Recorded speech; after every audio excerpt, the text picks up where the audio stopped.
장의 말씀을 드라마 성경으로 읽겠습니다.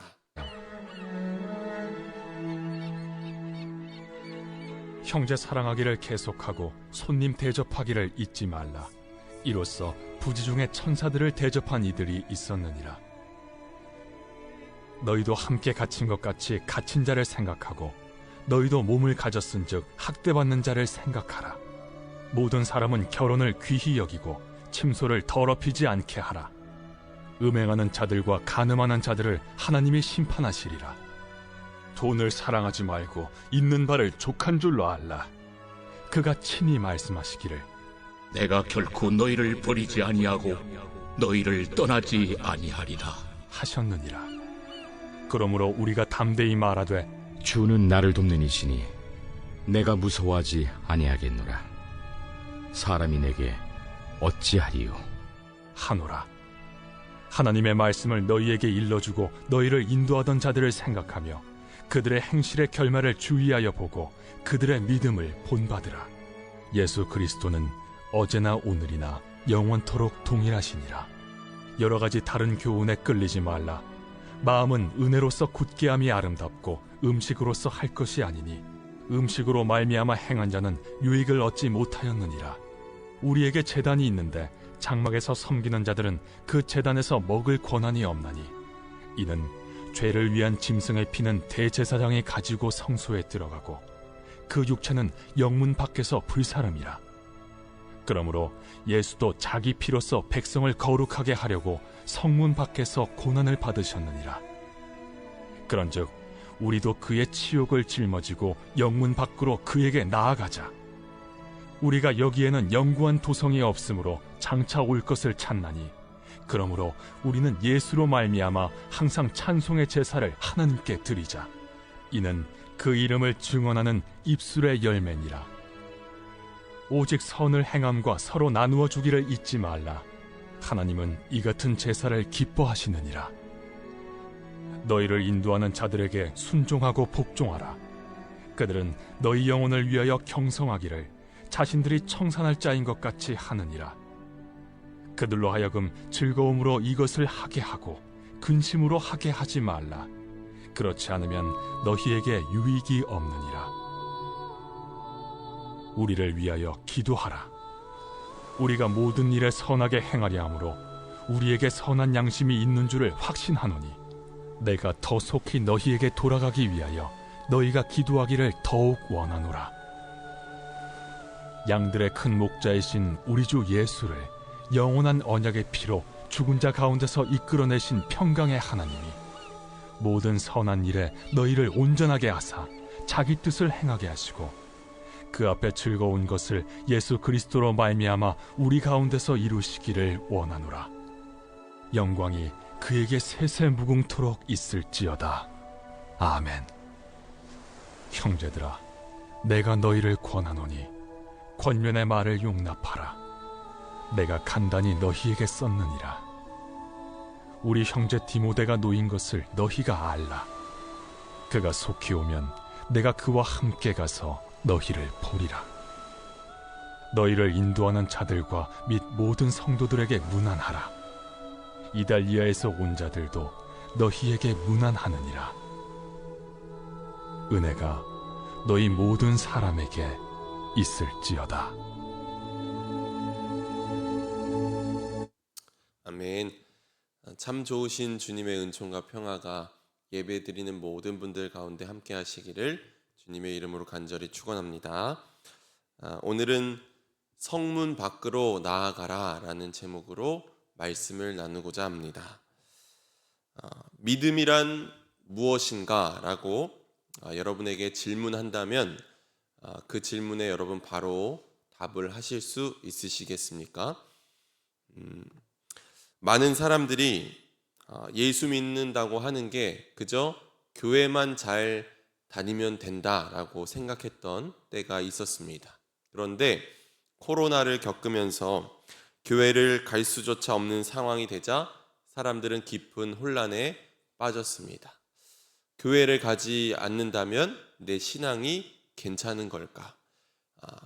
교회를 가지 못하는 상황에서 이 신앙생활을 할 수 있는 것일까라는 그런 질문을 하기 시작했고, 그때부터 우리는 신앙이 단지 교회 다니는 것만이 아니라 삶의 중심이자 우리가 삶을 살아내는 방식이라는 사실을 다시 묻기 시작했습니다.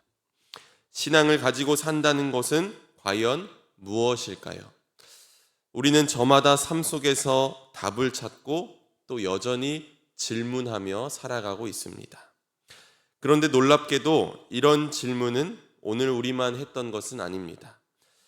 1세기 로마 제국의 압제 아래에서 믿음을 지키며 살던 그리스도인들 역시 이 믿음이란 무엇인가를 끊임없이 되물으며 살아갔습니다.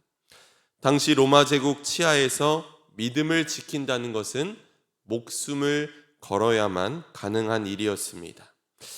그들은 예수 믿는다는 이유만으로 맹수들의 밥이 되기도 했고, 그들은 예수 믿는다는 그 이유만으로 톱으로 켜임을 당하기도 했습니다. 그렇게 그들의 삶은 언제나 힘겨웠고, 믿음을 포기하고픈 유혹에 시달렸습니다. 그들이 기독교인으로서 삶을 계속 이어가기 위해서는 믿을 만한 이유, 붙잡을 만한 소망이 그들에게 필요했습니다. 믿음으로 인해 받는 고통이 단순히 불행으로 끝나지 않기 위해서 그걸 끝나지 않게 해줄 비전이 필요했던 것입니다. 바로 이런 절박한 요구에 대한 응답이 히브리서입니다. 히브리서는 서신의 형식을 띠고 있지만 그 내용은 한편의 강력한 설교와도 같습니다. 히브리서는 예수 그리스도의 이야기를 다시 들려줍니다.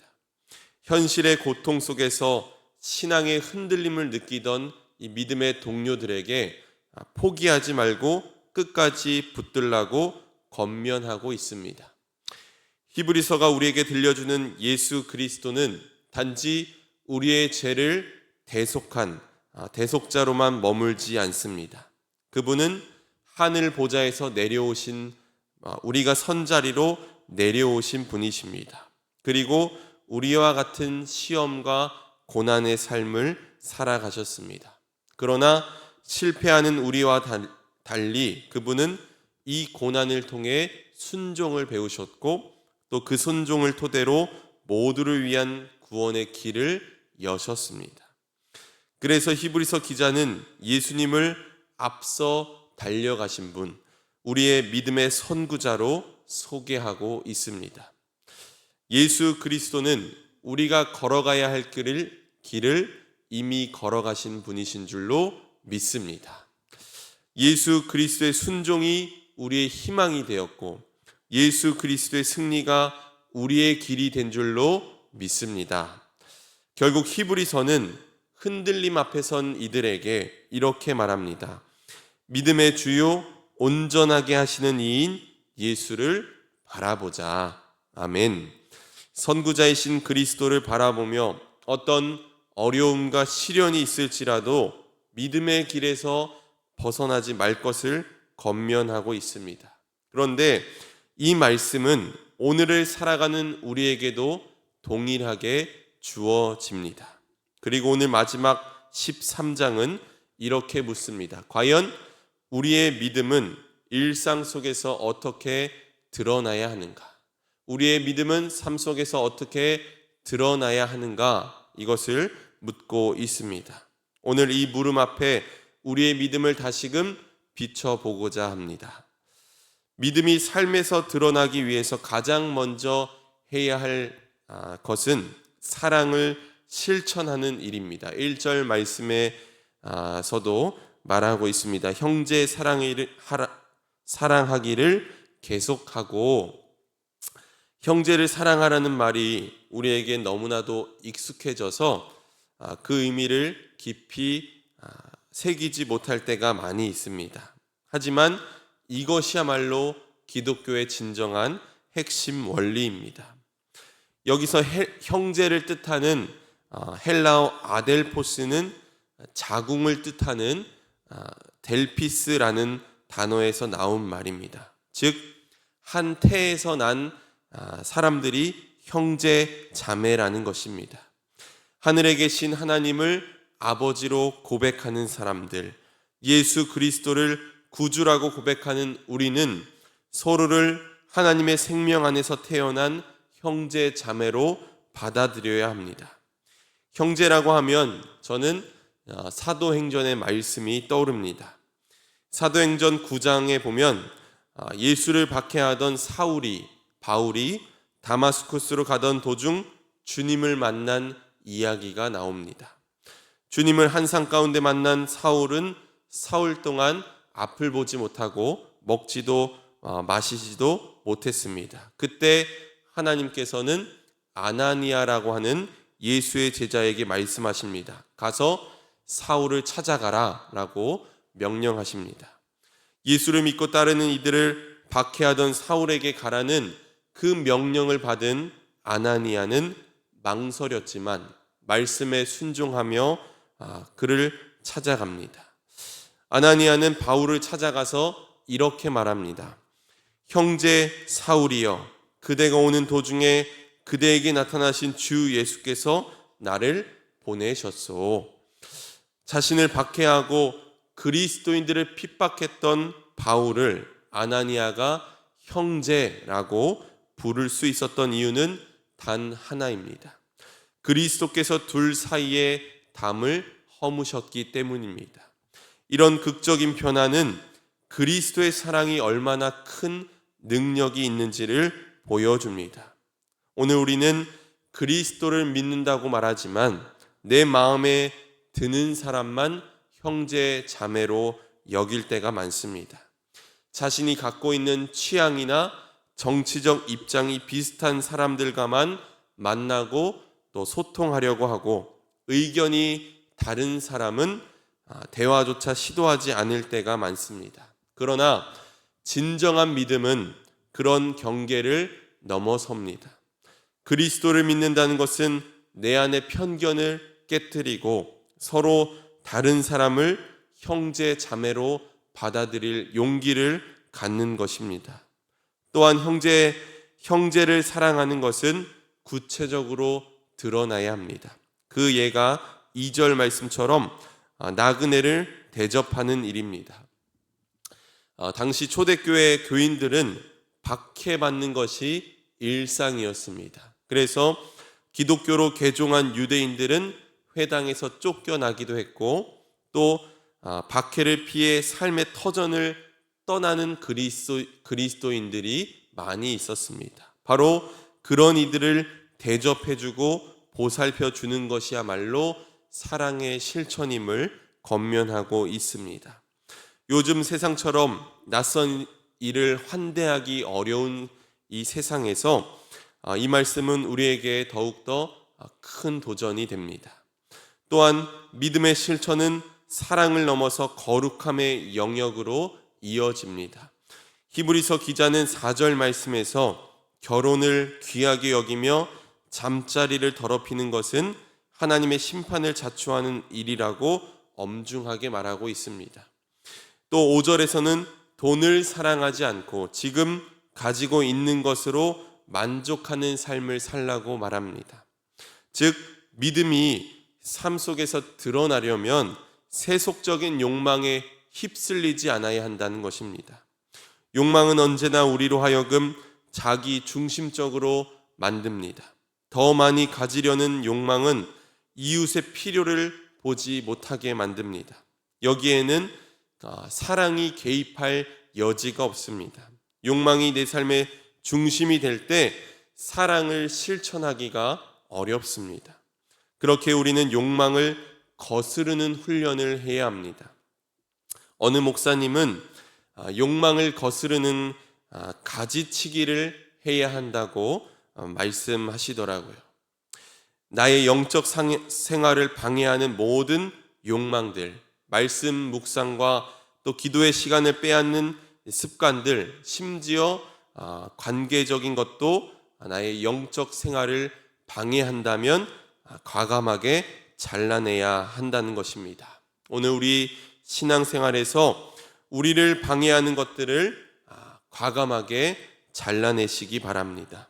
그렇게 할 때 6절 말씀처럼 주는 나를 돕는 이시니 내가 무서워하지 아니하겠노라. 사람이 내게 어찌하리요? 라고 고백할 수 있게 되는 줄로 믿습니다.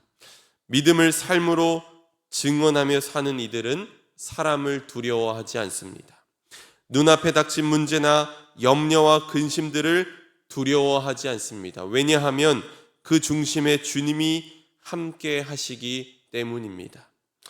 마지막으로 믿음이 삶에서 드러나기 위해서 가장 중요한 것은 결국 선구자 예수 그리스도가 걸어갔던 십자가의 길로 나아가는 것입니다.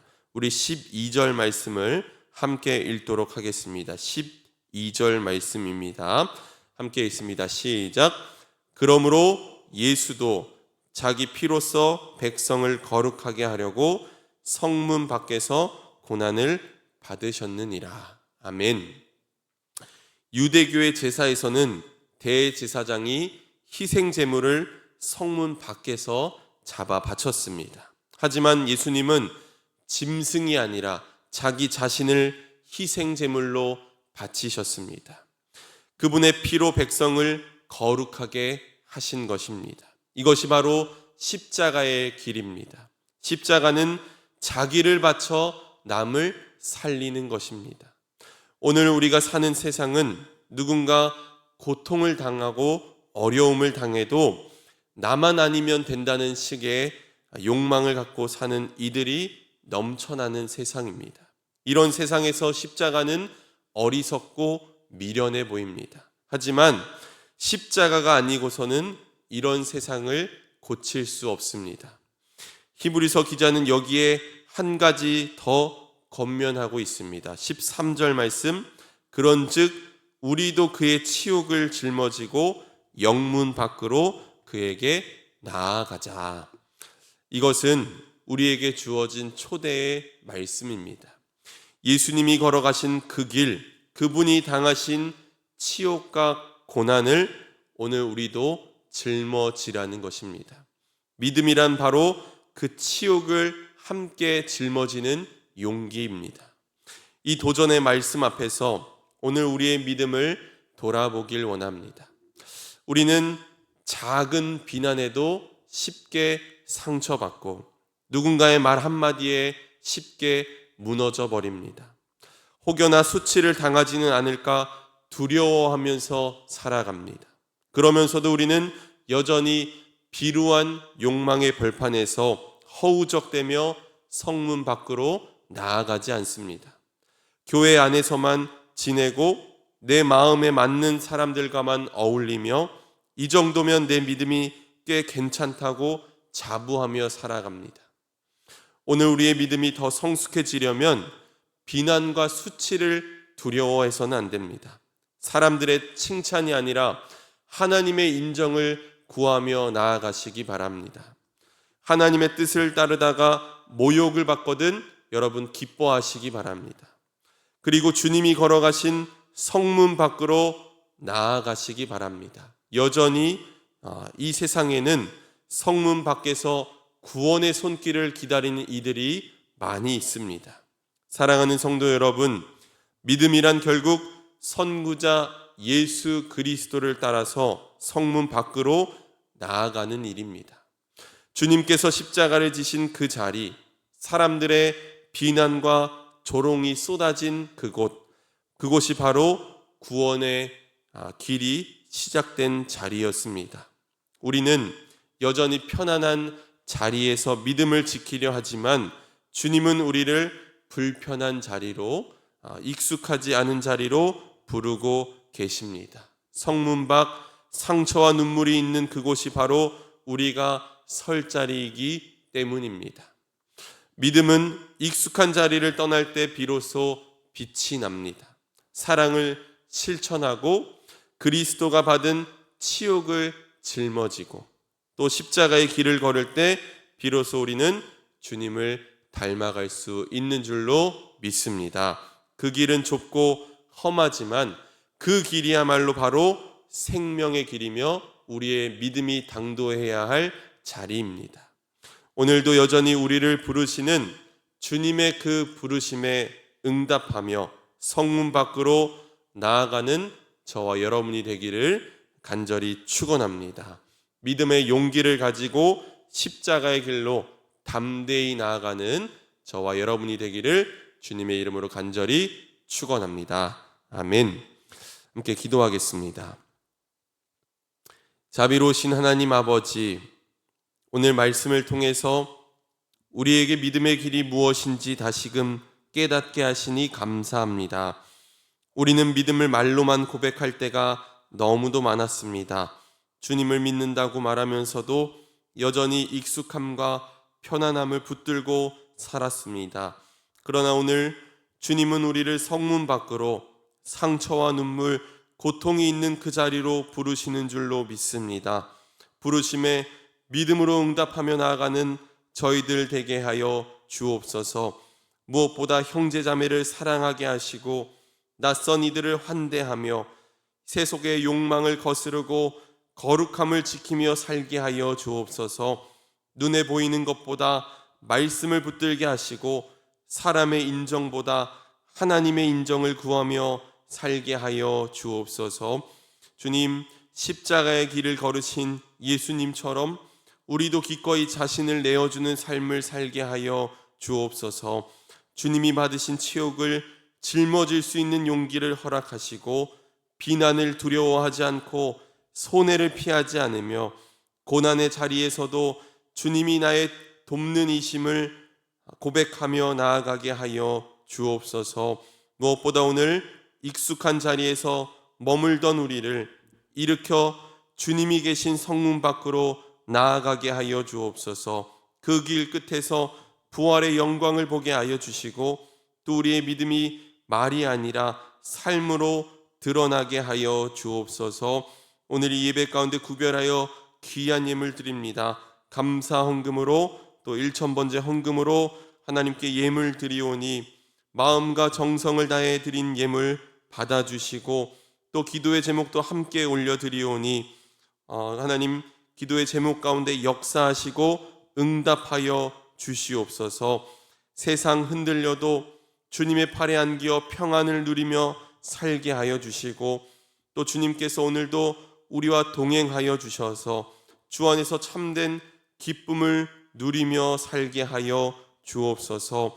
오늘도 육신의 질병과 마음의 아픔으로 인해 괴로운 시간을 보내고 있는 이들이 있습니다. 주님께서 어루만져 주셔서 위로하여 주시고 치료하여 주옵소서. 직장과 사업장의 어려움으로 간절히 기도하는 이들도 있사오니 간섭하여 주시고 역사하여 주옵소서. 모든 것 주님께 맡겨드리며 예수 그리스도의 이름으로 기도합니다. 아멘.